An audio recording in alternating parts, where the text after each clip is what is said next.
Hello, my dear children. As you know, this week we will talk about spring and the changes it brings to the world around us. How do we behave when spring comes? What do we do? What do animals do? And what happens in nature? So this is a book that will tell you more about that, and it's called Fletcher and the Springtime Blossoms. Now, blossoms are actually flowers that you can see blooming at springtime all around. And Fletcher is the name of this little fox here who is discovering for the first time what does it look like when spring comes.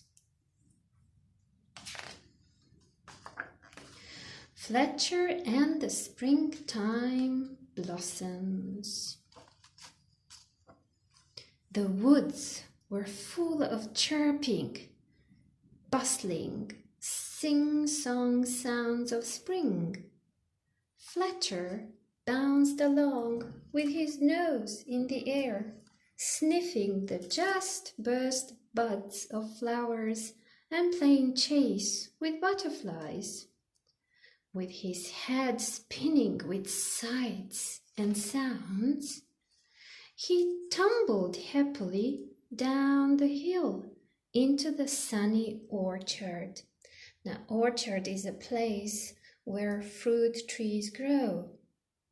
But when he picked himself up from the ground, he couldn't believe his eyes. A soft breeze is a kind of a gentle wind. A soft breeze danced through the branches, carrying snowy flakes. Snow? So late in spring, thought Fletcher.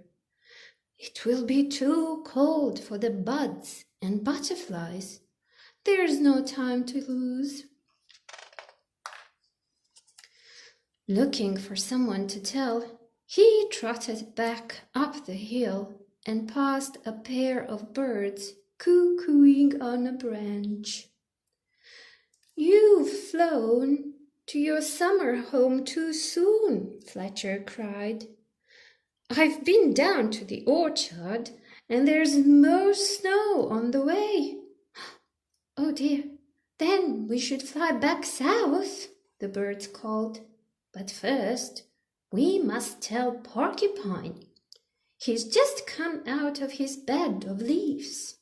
Now you see porcupines sleep through the winters in their beds of leaves.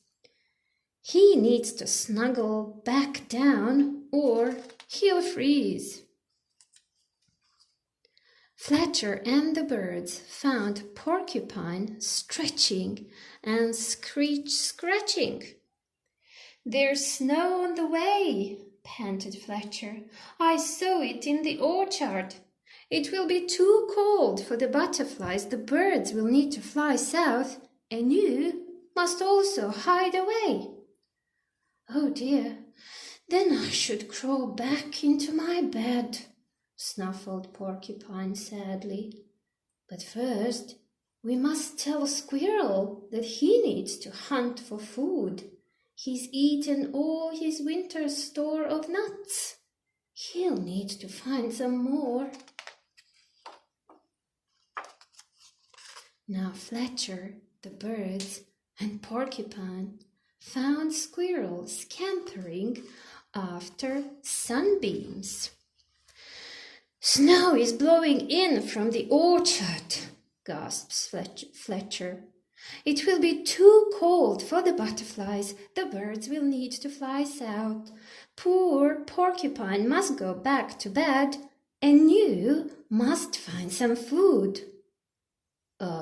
You're right.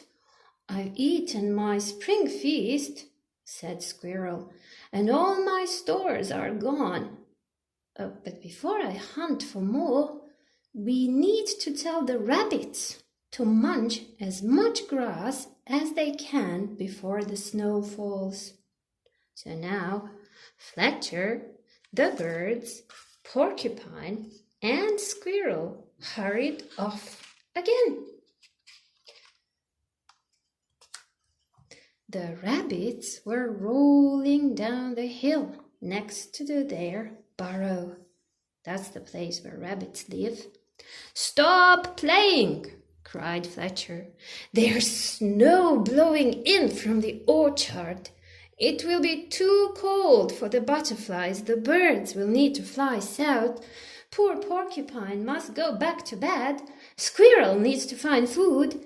And you must munch more grass." "Now before we eat," said the rabbits, staggering dizzily to their feet, "let's go and play in the snow."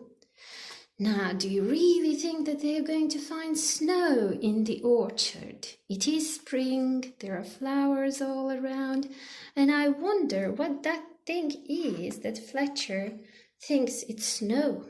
So let's find out. So the rabbits, hoppity-roly-poly, plopped down the hill and through the woods.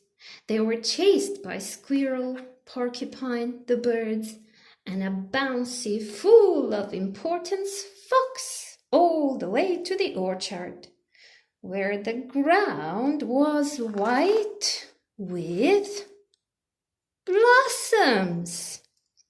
Blossoms bobbing in the branches, blossoms blowing in the breeze, blossoms blanketing the ground, and not a snowflake to be found. "Those are blossoms, not snow, you foolish fox," the animals cried.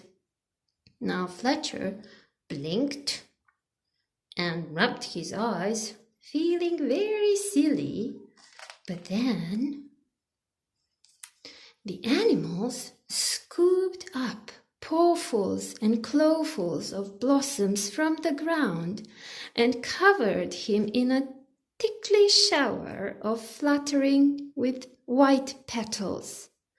Fletcher and his friends ran and played between the trees until at last they all collapsed in a blossomy, soft, white heap. Then the birds fluttered back to their branch with beakfuls of blossoms to line their nest. Porcupine snuffled off to the slope, his quills dotted with tiny white petals. Squirrel went chasing up and down trees after snow-white petals dancing in the breeze.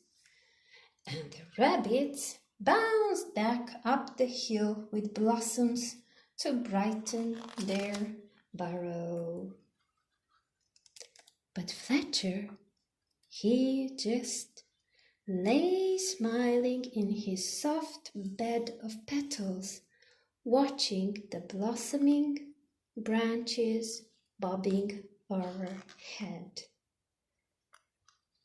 The end.